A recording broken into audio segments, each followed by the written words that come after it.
തിരുക്കരത്താൽ താങ്ങിയെന്നെ തിരുരക്തത്താൽ കഴുകണമേ. തിരുക്കരത്താൽ താങ്ങിയെന്നെ തിരുരക്തത്താൽ കഴുകണമേ. പെരുമഴ പോൽ പെയ്യട്ടെ, പെരുമഴ പോൽ പെയ്യട്ടെ. യേശുവിൻ രക്തം, യേശുവിൻ രക്തം, യേശുവിൻ തിരുരക്തം, യേശുവിൻ രക്തം, യേശുവിൻ രക്തം, യേശുവിൻ തിരുരക്തം. മക്കളെ, ഇടത് കക്ഷത്ത് ഒരു കുരു ഇങ്ങനെ തള്ളി നിൽക്കുന്നതാണ്. അത് കയ്യിൽ നിന്നല്ല, പതകിൽ നിന്നാണ് ഈ കുരു ഉള്ളത്. കയ്യിലല്ല, പതകിലാണ് കുരു ഉള്ളത്. അത് ഇത്തിരി പഴുത്ത് വരുന്നതാണ്, പൊട്ടിയതാണ്. പക്ഷെ കർത്താവ് ആ വ്യക്തിയെ ഇപ്പം സ്പർശിച്ച് സുഖപ്പെടുത്തിക്കൊണ്ടിരിക്കുന്നു. ശ്രുതികട ഹല്ലേലൂയ, യേശുവേ സ്തോത്രം, ഹല്ലേലൂയ, ശ്രുതികട ഹല്ലേലൂയ, ഹല്ലേലൂയ, ഹല്ലേലൂയ, യേശുവേ സ്തുതി, ഹല്ലേലൂയ, ഹല്ലേലൂയ, യേശുവേ സ്തുതി, ഹല്ലേലൂയ, ഹല്ലേലൂയ. നമുക്ക് ഈ പതകം അതുപോലെ തന്നെ ശ്വാസകോശങ്ങളെല്ലാം സമർപ്പിച്ച് പ്രാർത്ഥിക്കാം. ശ്വാസകോശ രോഗികളെ ഇപ്പോഴ് ശ്വാസകോശങ്ങളിൽ കൈവച്ച് പ്രാർത്ഥിക്കേണ്ടതാണ്. ശ്വാസകോശ രോഗികളെന്ന് അച്ഛൻ ഉദ്ദേശിക്കുമ്പോൾ സ്വാഭാവികമായിട്ടും കോവിഡ് രോഗികളെ ഉദ്ദേശിക്കുന്നുണ്ട്. നിങ്ങൾ യൂട്യൂബിൽ ചെന്നാൽ മനസ്സിലാകും. കൃപാസന സാക്ഷ്യങ്ങളിലെ ഒത്തിരി പേര് കോവിഡിൽ നിന്ന് സൗഖ്യപ്പെട്ടതിൻ്റെ സാക്ഷ്യം ആൾക്കാർ പറയുന്നുണ്ട്. നിങ്ങളെ വിശ്വസിച്ചുകൊണ്ട് ശ്വാസകോശത്തിലെ ക്വാറന്റൈൻ താമസിക്കുന്നവർക്കും നെഞ്ചിനെ തൊടാവുന്നതാണ്. കോവിഡ് രോഗികളും നെഞ്ചിൽ കൈവച്ച് പ്രാർത്ഥിക്കുന്നതാണ് ഈശോയുടെ നാമത്തിൽ. അച്ഛനോട് ചേർന്ന് പ്രാർത്ഥിക്കുക. കർത്താവായ ദൈവമേ, ശ്വാസകോശ രോഗികളെ, കരള് രോഗികളെ, ഹൃദയ രോഗികളെ സമർപ്പിച്ച് പ്രാർത്ഥിക്കുന്ന, ക്വാറന്റൈൻ താമസിക്കുന്നവരെ സമർപ്പിച്ച് പ്രാർത്ഥിക്കുന്ന, കോവിഡ് രോഗികളെ സമർപ്പിച്ച് പ്രാർത്ഥിക്കുന്ന, ക്ഷയരോഗികളെ സമർപ്പിച്ച് പ്രാർത്ഥിക്കുന്ന, ശ്വാസകോശങ്ങളിലെ അലർജി രോഗികളെ സമർപ്പിച്ച് പ്രാർത്ഥിക്കുന്നു. കർത്താവേ, അങ്ങയുടെ വിശുദ്ധ രക്തത്താൽ ശ്വാസകോശങ്ങളെ കഴുകണമേ. വിശുദ്ധ രക്തത്താൽ കോവിഡ് രോഗികളെ കഴുകണമേ. യേശുവിന്റെ നാമത്തിലെ ശ്വാസകോശത്തിന് അകത്തും പുറത്തും പരുക്കളുള്ളവരെ ഈശോ, ഈശോ, രോഗികളെ ഈശോ അങ്ങയുടെ നാമത്തിലെ വിശുദ്ധ രക്തത്തിന്റെ ശക്തിയാൽ ഈ നിമിഷം സൗഖ്യമാകട്ടെ.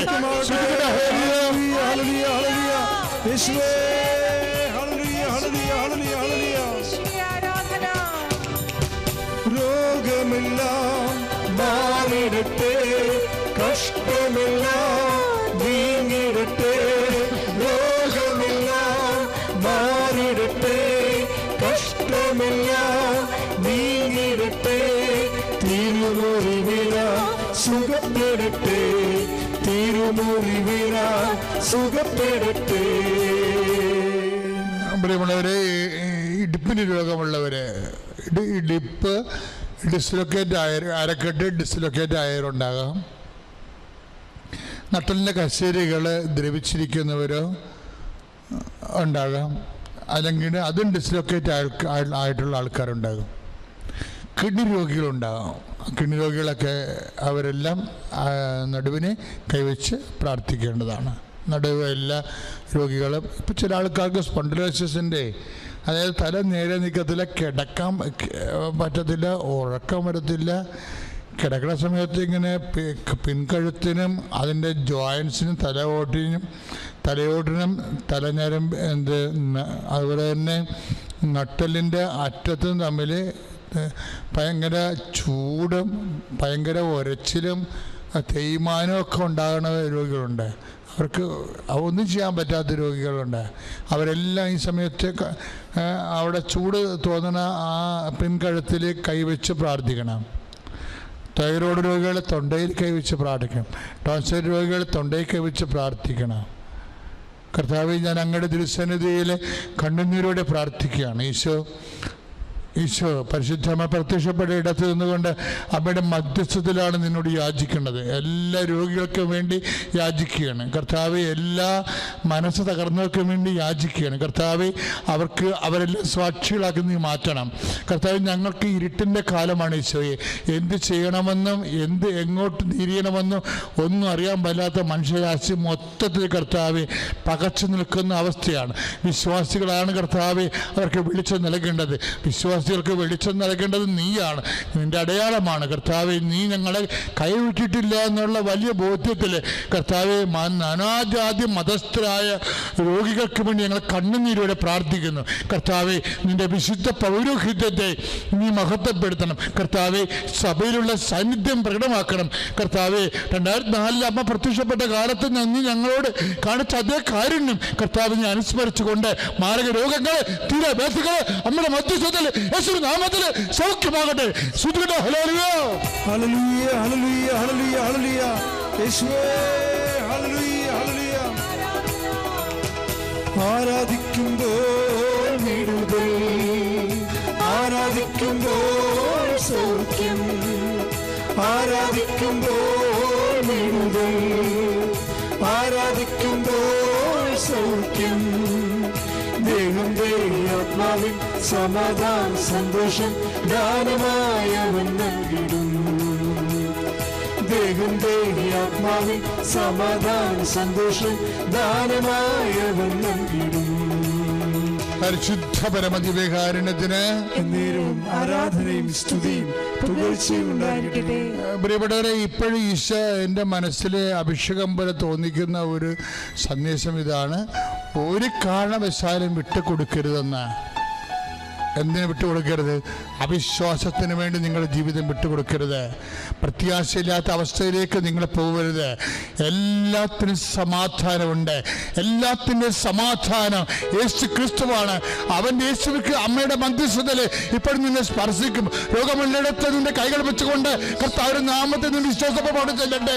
അല്ലാത്തവരെ എൻ്റെ ദൈവമേ, എൻ്റെ രക്ഷക എന്ന് പ്രാർത്ഥിച്ചുകൊണ്ട് ആവർത്തിച്ച് പ്രാർത്ഥിക്കട്ടെ. കർത്താവെ, ഞങ്ങൾ ഇപ്പോഴേ രോഗികൾക്ക് വേണ്ടി പ്രാർത്ഥിക്കുന്ന കർത്താവെ, രോഗം കൊണ്ട് ഉറക്കമില്ലാത്തവരെ, നടപ്പില്ലാത്തവരെ, യാത്രയില്ലാത്തവരെ, കിടപ്പ് രോഗികളെ കർത്താവ്, മരുന്ന് വാങ്ങാൻ പണമില്ലാത്തവരെ, മരുന്ന് ഭരിക്കാത്തവരെ കർത്താവെ, അവരെ ബൈസ്റ്റാൻഡേഴ്സ് ആയിട്ടുള്ളവരെ പോലും കർത്താവെ, അവരെ കൊണ്ട് മനസ്സ് മടുത്തവരെ എങ്ങനെയെങ്കിലും ചത്തു കിട്ടിയാൽ മറിയതുപോലെ ചിന്തിച്ചുകൊണ്ട് മൗനമായി ചിന്തിച്ചുകൊണ്ട് അവിടുന്ന് പോയി പിഴക്കാൻ ആഗ്രഹിക്കുന്ന എല്ലാ അവസ്ഥകളെ കർത്താവെ, കൈവിട്ടുപോയ അവസ്ഥകളിലെ കണ്ണീര് കർത്താവെ, നീ മാത്രമേ ഉള്ളെന്ന് ചിന്തിക്കുന്ന രോഗികളുടെ മേൽ, മാർഗ രോഗികളുടെ മേൽ, തീരാവ്യാധികളുടെ മേൽ യേശുക്രിസ്തുവിന്റെ വിശുദ്ധ രക്തം മഴയായി പെയ്യട്ടെ. യേശുക്രിസ്തുവിന്റെ വിശുദ്ധ രക്തം മഴയായി പെയ്യട്ടെ. ആത്മാവിന്റെ കാറ്റുകളെ തീയായി കത്തട്ടെ. യേശുനാമത്തിലെ മാർഗരോഗങ്ങളെ, യേശുനാമത്തിലെ ത്വക്ക് രോഗങ്ങളെ, അസ്ഥി രോഗങ്ങളെ യേശുനാമത്തിലെ സൗഖ്യമാകട്ടെ. ശ്രുതികടേ ഹല്ലേലൂയ ഹല്ലേലൂയ ഹല്ലേലൂയ ഹല്ലേലൂയ യേശുവേ.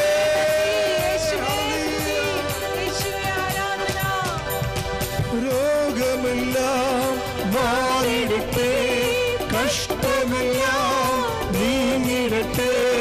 രോഗമെല്ലാം മാറിടട്ടെ, കഷ്ടമെല്ലാം നീങ്ങിടട്ടെ. തിരുമുറിവിനാൽ സുഖപ്പെടട്ടെ, തിരുമുറിവിനാൽ സുഖപ്പെടട്ടെ. പരിശുദ്ധപരമദിവ്യകാരുണ്യത്തിന് നേരവും ആരാധനയും സ്തുതിയും പുകഴ്ചയും ഉണ്ടായിരിക്കട്ടെ. മകളെ, അച്ഛനിലൂടെ ഈശോ ഞാൻ നിങ്ങളോട് പറഞ്ഞത്, ഒരു കാരണവശാലും വിട്ടുകൊടുക്കരുത്. ബുദ്ധിക്കോ അല്ലെങ്കിൽ നിരാശയ്ക്കോ ജീവിതം വിട്ടുകൊടുക്കരുത്. നീ കടക്കാരനാണെങ്കിലും, കടമുള്ളവനാണെങ്കിലും, വീടില്ലാത്തവനാണെങ്കിലും, നിനക്ക് വീട് വെക്കാൻ സ്ഥലമില്ലാത്തവരാണെങ്കിലും, നിന്റെ വിവാഹം ഒത്തുവരാത്ത അവസ്ഥയാണെങ്കിലും, നിനക്ക് മക്കളില്ലെങ്കിലും, നിന്റെ പരീക്ഷ പാസ്സാകുന്നില്ലെന്നുണ്ടെങ്കിലും നീ വിട്ടുകൊടുക്കരുത്. കർത്താവ് നിന്നെ സ്പർശിക്കും. ഇപ്പോൾ സ്പർശിക്കും. നിന്റെ കുടുംബത്തെ സ്പർശിക്കും. നിന്റെ ജോലിയെ സ്പർശിക്കും. മക്കളില്ലാത്ത നിന്റെ ഉദരത്തെ സ്പർശിക്കും. അപ്പോൾ ഇപ്പൊ വിശ്വാസ പ്രമാണം ചൊല്ലിക്കൊണ്ടിരിക്കുക. ഇപ്പോഴെവിടെയാണ് രോഗം, എവിടെയാണ് സങ്കടങ്ങൾ, അവിടെ സ്പർശിച്ചുകൊണ്ടിരിക്കട്ടെ. സ്തുതിയുടെ ഹല്ലേലൂയ ഹല്ലേലൂയ ഹല്ലേലൂയ ഹല്ലേലൂയ ഹല്ലേലൂയ യേശുവേ ഹല്ലേലൂയ ഹല്ലേലൂയ ഹല്ലേലൂയ ഈശോ ഒന്നും അസാധ്യമില്ലാത്തവനെ. ഈശോ ഈ രോഗികളെ പ്രാർത്ഥിക്കുന്ന കർത്താവേ, ജോലിയില്ലാത്തവരും കർത്താവ്, വീടില്ലാത്തവരും, പരീക്ഷ തോറ്റുപോയവരും കർത്താവ്, ജോലിയില്ലാത്തവരും, വിസ പോലെയുള്ള ഓരോ കാര്യങ്ങൾക്ക് ഇവിടെ ശ്രമിക്കുന്നവരും, വിദേശ ജോലിക്ക് വേണ്ടി ശ്രമിക്കുന്നവരും, കർത്താവ് പരീക്ഷകള് കർത്താവ് എഴുതി തോറ്റുപോയവരും, കർത്താവ് നൈപുണ്യ പരീക്ഷകള്, കർത്താവ് മത്സര പരീക്ഷകള് കർത്താവ് എഴുതി പരാജയപ്പെട്ടവരും, റിസൾട്ട് പ്രതീക്ഷിക്കുന്നവരും എല്ലാവരും ശ്രദ്ധ പ്രാർത്ഥിക്കുന്നു. കർത്താവ് ജോലിക്ക് ജീവിതത്തിന് ആവശ്യമായ രേഖകള് കർത്താവ് ഇല്ലാത്തവര് അതിനുവേണ്ടി പ്രാർത്ഥിക്കുന്നു. കർത്താവ് ഈശോ എന്ത് ചെയ്യണമെന്ന് അറിയാൻ പാടില്ലാതെ വഴിമുട്ടി നിൽക്കുന്നവരെ അങ്ങനെ ആശ്രയിച്ചുകൊണ്ട് പ്രാർത്ഥിക്കുന്ന കർത്താവ്, ഈശോയുടെ ഉന്നതമായ നാമത്തില്, ഈശോ ഉന്നതമായ നാമത്തില്, ഈശോ ഉന്നതമായ നാമത്തില് സഭയുടെ അധികാരത്തിൽ, കൃഷിന്റെ അടയാളത്തിൽ ദൈവത്തിന്റെ വഴികള് അവർക്ക് തുറന്നു ലഭിക്കട്ടെ. അവരെല്ലാം കർത്താവിന്റെ സാക്ഷികളായി മാറട്ടെ. ശ്രുതികട്ടെ. ഹല്ലേലൂയ, ഹല്ലേലൂയ, ഹല്ലേലൂയ, ഹല്ലേലൂയ, ഹല്ലേലൂയ, ഹല്ലേലൂയ, ഹല്ലേലൂയ, ഹല്ലേലൂയ, ഹല്ലേലൂയ. ഓ അഭിഷേകമേ, ഓ അഭിഷേകമേ, കാറ്റായി വീശണമേ, തീക്കാറ്റായി വീശണമേ. ഓ അഭിഷേകമേ, ഓ അഭിഷേകമേ, കാറ്റായി വീശണമേ, തീക്കാറ്റായി വീശണമേ. ബ്രിസ്ലാണ് മരിയ ഉടമ്പടി പ്രാർത്ഥന ഏറ്റു പ്രാർത്ഥിക്കുക. പരിശുദ്ധ അമ്മേ, പരിശുദ്ധ അമ്മേ, കൃപാസനം, കൃപാസനം, പ്രസാദപര മാതാവേ, അങ്ങേ സന്നിധിയെ ഞാൻ ചെയ്ത ഉടമ്പടി പാലിക്കുവാൻ എനിക്ക് ശക്തി തരണമേ. കൃപാസനത്തിലെ മരിയൻ കൃപാഭിഷേക ധ്യാനത്തിലും എല്ലാ ശനിയാഴ്ച ധ്യാനങ്ങളിലും പങ്കെടുത്ത് പ്രാർത്ഥിച്ചിട്ടുള്ളവരുടെ പ്രാർത്ഥനയോട് ചേർത്ത് എന്റെ ആവശ്യം സാധിച്ചു തരണമേ.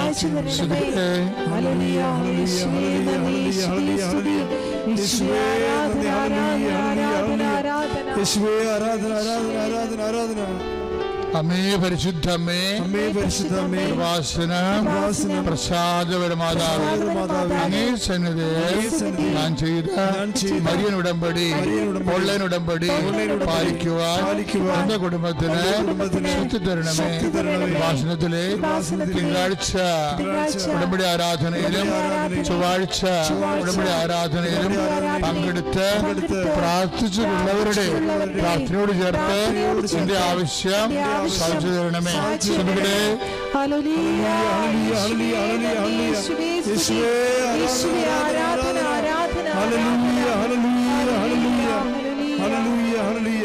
അമ്മേ പരിശുദ്ധ അമ്മേ, കൃപാസനം, പ്രസാദപര മാതാവേ, അങ്ങേ സന്നിധിയിൽ എന്റെ പ്രിയപ്പെട്ടവർക്കായി ഞാൻ ചെയ്ത ഉടമ്പടി പാലിക്കാൻ എനിക്ക് ശക്തി തരണമേ. കൃപാസനത്തിലെ ചൊവ്വാഴ്ച ഉടമ്പടി ധ്യാനങ്ങളിൽ പങ്കെടുത്ത് പ്രാർത്ഥിച്ചിട്ടുള്ളവരുടെ പ്രാർത്ഥനയോട് ചേർത്ത് എന്റെ ആവശ്യം സാധിച്ചു തരണമേ. ശ്രദ്ധിക്കട്ടെ.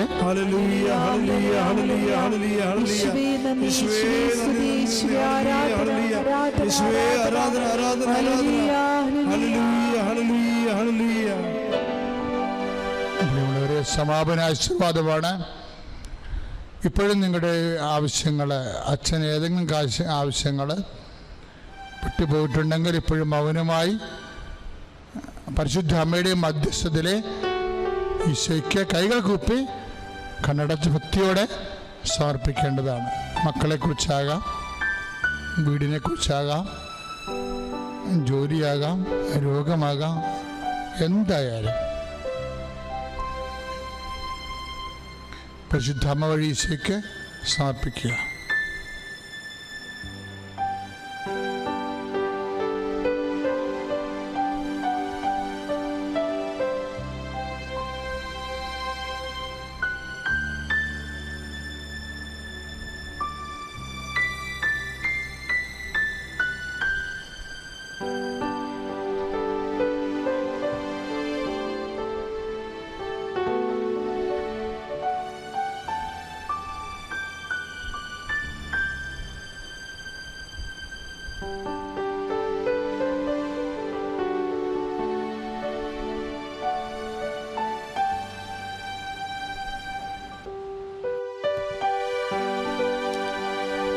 എല്ലാ ജീവിത നിയോഗങ്ങളെയും സമർപ്പിച്ചുകൊണ്ട് രണ്ട് കരങ്ങളും ഉയർത്തി സ്തുതിച്ചുകൊണ്ട് ഈശോയുടെ ആശീർവാദം സ്വീകരിക്കാം.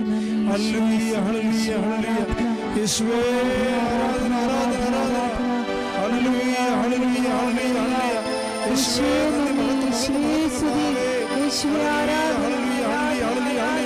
ജീവിക്കുന്നവനായ ദൈവമേ ഞങ്ങളെ ആശീർവദിക്കണമേ. ഹല്ലേലൂയ ഹല്ലേലൂയ. യേശുവേ നന്ദി. ഹല്ലേലൂയ ഹല്ലേലൂയ ഹല്ലേലൂയ. യേശുവേ ആരാധന ആരാധന ആരാധന. ഹല്ലേലൂയ ഹല്ലേലൂയ ഹല്ലേലൂയ ഹല്ലേലൂയ. പരിശുദ്ധ പരമമാ ദിവ്യകാരുണ്യമേ ഇന്നുമെന്നും അങ്ങേക്കാരാധന. പരിശുദ്ധ പരമമാ ദിവ്യകാരുണ്യമേ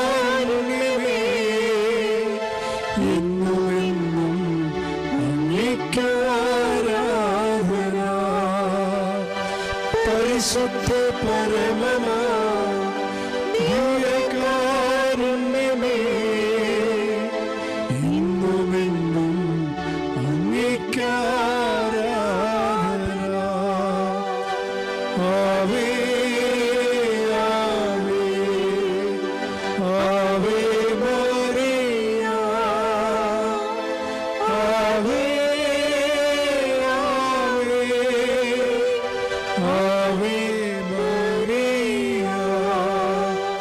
ആവേ ആവേ ആവേ മറിയ. ആവേ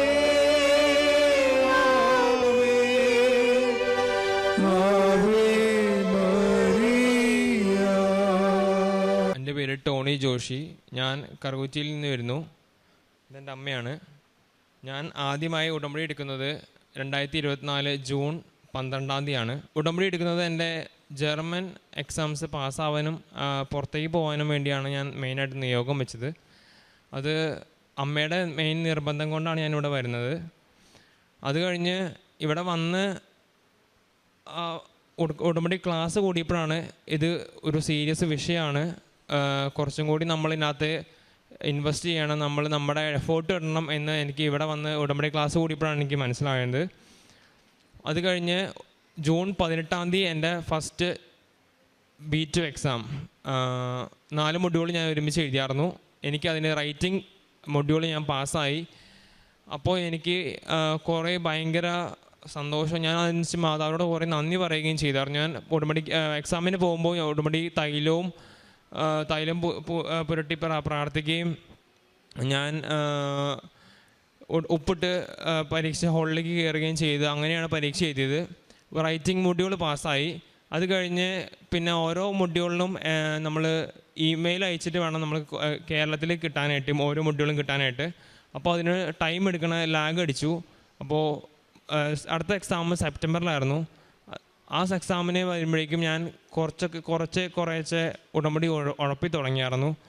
പിന്നെ ആ എക്സാം ഒരു മൊഡ്യൂൾ എഴുതിയിട്ടുണ്ടായിരുന്നു. ആ എക്സാം മൊഡ്യൂൾ കിട്ടിയില്ല. പിന്നെ അടുത്ത എക്സാം നവംബറിൽ എഴുതിയായിരുന്നു.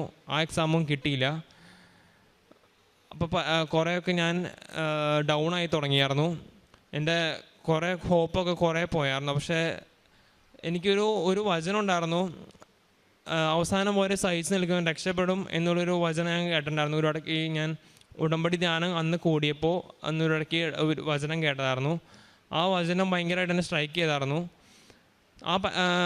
അത് വച്ചിട്ടാണ് ഞാൻ അമ്മയോട് പറഞ്ഞു, അമ്മ ലാസ്റ്റ് വരെ നോക്കാം. എന്നോട് കുറേ പേര് പറഞ്ഞു, ഇത് കിട്ടണില്ലെങ്കിൽ കുറേ നാളെയില്ലെങ്കിൽ നോക്കണു, നീ വേണമെങ്കിൽ നീ അടുത്ത MSc നോക്ക്, അല്ലെങ്കിൽ നീ വേറെ ഇത് നോക്കാമെന്ന് പറഞ്ഞു.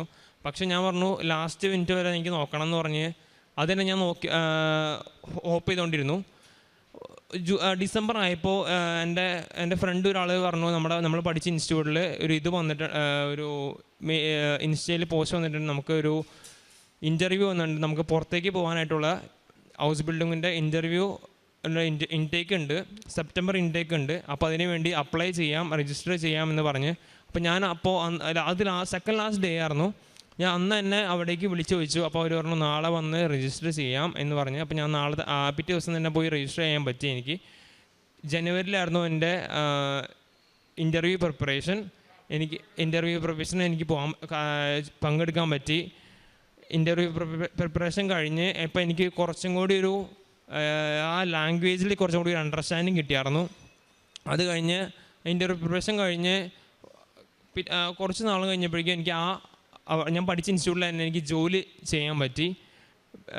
A1 to B1 പഠിപ്പിക്കാനായിട്ട് എനിക്ക് പറ്റി. എൻ്റെ ഇൻ്റർവ്യൂ പ്രിപ്പറേഷൻ കഴിഞ്ഞ് ഞാൻ സെക്കൻഡ് ആയിട്ട് എൻ്റെ ഉടമ്പടി ഞാൻ ആദ്യമായിട്ട് റിന്യൂ ചെയ്യുന്നത് മാർച്ചിലാണ്.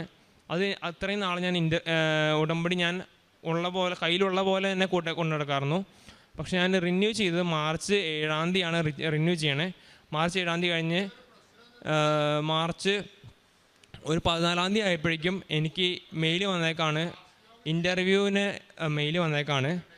അപ്പോൾ ഇൻ്റർവ്യൂവിന് നിങ്ങളൊരു ഡേറ്റ് തിരഞ്ഞെടുക്കുക, നിങ്ങൾക്ക് അന്ന് ആ ഡേറ്റിൽ നിങ്ങൾക്ക് ഇൻ്റർവ്യൂ ഉണ്ടാവും എന്ന് പറഞ്ഞ് മെയിൽ വന്നേക്കാണ്. അപ്പോൾ അവന് കുറേ നന്ദി പറഞ്ഞു അന്ന്.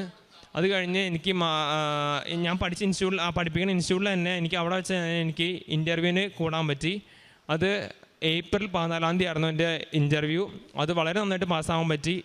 എംപ്ലോയറിനും വളരെ കാര്യമായിട്ട് ഇഷ്ടപ്പെട്ടു എന്ന് എംപ്ലോയർ എന്നെ കുറേ പ്രശംസ നൽകിയായിരുന്നു. അത് കഴിഞ്ഞ് ഇതിനിടയ്ക്ക് ഒരു പ്രശ്നം എന്ന് പറഞ്ഞു കഴിഞ്ഞാൽ എനിക്ക് ഒരു 1 മൊഡ്യൂൾ വെച്ചിട്ടാണ് ഞാൻ ഇത്രയും നാൾ പ്രോസസ്സിങ് തുടങ്ങിക്കൊണ്ടിരുന്നത്. അപ്പോൾ ഇതിൻ്റെ 1 മൊഡ്യൂൾ പ്രോസസ്സിങ് ചെയ്യുമ്പോൾ അത് ചെയ്യുന്നവർക്ക് ജർമ്മൻ പോകുന്നവർക്ക് അറിയാം, ഇത് വളരെ ഹാർഡാണ് ആ ഇൻടേക്ക്. അപ്പോൾ 1 മൊഡ്യൂൾ എനിക്ക് ലാസ്റ്റ് മിനിറ്റ് വരെ 1 മൊഡ്യൂളാണ് ഇപ്പോഴും ലാസ്റ്റ് മിനിറ്റ് വരെ ഉണ്ടായിരുന്നത്. അപ്പോൾ ഈ പ്രോസസ്സിങ്ങിനിടയ്ക്ക് നിന്ന് ഞങ്ങൾക്ക് ഇതിനു വേണ്ടി അവിടെ പ്രോസസ്സിങ് ചെയ്യുന്ന അച്ഛനുണ്ട്. അപ്പോൾ അച്ഛൻ ഇടയ്ക്ക് ഞങ്ങളോട് ഭയങ്കര കോൺടാക്ട് ചെയ്യുമ്പോൾ പറയും, നിൻ്റെ ടോണി നിൻ്റെ ഭയങ്കര പ്രശ്നങ്ങളുണ്ടാവും, അപ്പോൾ നീ പ്രാർത്ഥിക്ക് എന്ന് പറഞ്ഞു. അപ്പോൾ പിന്നെ അച്ഛനിങ്ങനെ പറഞ്ഞപ്പോൾ എനിക്ക് ഭയങ്കര വിഷമമായി. ഞാൻ ഒരു ദിവസം ഞാൻ പഠിപ്പിക്കുന്ന സ്ഥലത്ത് നിന്ന് ഹാഫ് ഡേ ലീവ് എടുത്ത് അടുത്തുള്ള പള്ളിയിൽ പോയി പ്രാർത്ഥിക്കുമായിരുന്നു. അന്ന് ഞാൻ ഫോൺ ഓഫ് ചെയ്തേക്കായിരുന്നു. അന്ന് ഉച്ചയ്ക്ക് 12 മണിയായപ്പോൾ ഞാൻ ഫോൺ ഓൺ ചെയ്ത് ഞാൻ പള്ളിയിൽ നിന്ന് പുറത്തിറങ്ങി ഫോൺ ഓൺ ചെയ്ത് നോക്കിയപ്പോൾ എനിക്ക് 2-3 മിസ്ഡ് കോൾ വന്ന് ഇൻസ്റ്റിറ്റ്യൂട്ടിൽ നിന്ന്, നിനക്ക് കോൺട്രാക്റ്റ് വന്നില്ലാടാ, അതിൻ്റെ ഇത് കോപ്പി എനിക്ക് അയക്കാൻ പറഞ്ഞിട്ട്. എൻ്റെ ജോബിൻ്റെ കോൺട്രാക്റ്റ് അന്ന് വന്നായിരുന്നു. അതായത് ഹോസ്പിറ്റലിലും പഠിക്കാൻ പോകുമ്പോൾ നമുക്ക് ഒരു ഹോസ്പിറ്റലിൽ നിൽക്കണം, അവിടുത്തെ കോൺട്രാക്റ്റ് അന്ന് വന്നേക്കാണ്. അപ്പോൾ അത് സൈനിട്ട് വേഗം അയക്കുമെന്ന് പറഞ്ഞിട്ട് അന്ന് എനിക്ക് കോൺട്രാക്റ്റ് വന്നു. അത് കഴിഞ്ഞ് കുറച്ച് നാൾ കഴിഞ്ഞപ്പോഴേക്കും എനിക്ക് അവിടുത്തെ സ്കൂൾ കോൺട്രാക്റ്റ് വന്നു, അതും സൈനിട്ട് അയച്ചു. അത് കഴിഞ്ഞ് പിന്നെ 2-3 നാളത്തേക്ക് വളരെ സ്മൂത്തായിട്ട് പോയി. എൻ്റെ റെൻറ്റ് കോൺട്രാക്റ്റും വന്നു. അത് കഴിഞ്ഞ് പക്ഷേ എപ്പോഴും എനിക്ക് 1 മൊഡ്യൂളാട്ടോ എനിക്ക് വീണ്ടും ഞാൻ അറ്റംപ്റ്റ് ചെയ്യുന്നുണ്ട്. ഞാൻ ഫെബ്രുവരിയിൽ അറ്റംപ്റ്റ് ചെയ്തു, മാർച്ചിൽ അറ്റംപ്റ്റ് ചെയ്തു, ഏപ്രിൽ അറ്റംപ്റ്റ് ചെയ്തു. പിന്നെ അപ്പോഴൊക്കെ ഞാൻ ബാംഗ്ലൂർ, കൊൽക്കത്ത, മുംബൈയിലൊക്കെ പോയി അറ്റംപ്റ്റ് ചെയ്തായിരുന്നു. പക്ഷേ അപ്പോഴൊക്കെ എനിക്ക് ഫെയിലായി. അത് കഴിഞ്ഞ് വീണ്ടും ജൂണിൽ ഞാൻ റിന്യൂ ചെയ്തു ഉടമ്പടി. ഞാൻ കൂടുതൽ ഇതായിട്ട് പ്രാർത്ഥിക്കാൻ തുടങ്ങി. ഞങ്ങൾ കാരുണ്യ പ്രവർത്തിക്കൊക്കെ പോയി തുടങ്ങി. ഞാൻ പ്രേക്ഷിത പ്രവർത്തനം കുറച്ചും കൂടി കൂടുതലായിട്ട് സജീവമായിട്ട് ചെയ്യാൻ തുടങ്ങി. ആ സമയത്ത് ജൂണിൽ ഉടമ്പടി പുതുക്കി. ജൂണിൽ ഉടമ്പടി പുതുക്കി കുറച്ച് കഴിഞ്ഞപ്പോഴേക്കും എൻ്റെ എക്സാംസ്, അതായത് ജൂണിൽ എഴുതിയ ആ എക്സാമിന് വളരെ നന്നായിട്ട് ഞാൻ പാസ്സായി. അത് ലേസൺ മൊഡ്യൂൾ, അതായത് റീഡിങ് മൊഡ്യൂളായിരുന്നു. ആ റീഡിങ് മൊഡ്യൂൾ ഞാൻ മുംബൈയിൽ എഴുതിയത്, അത് പാസ്സായി.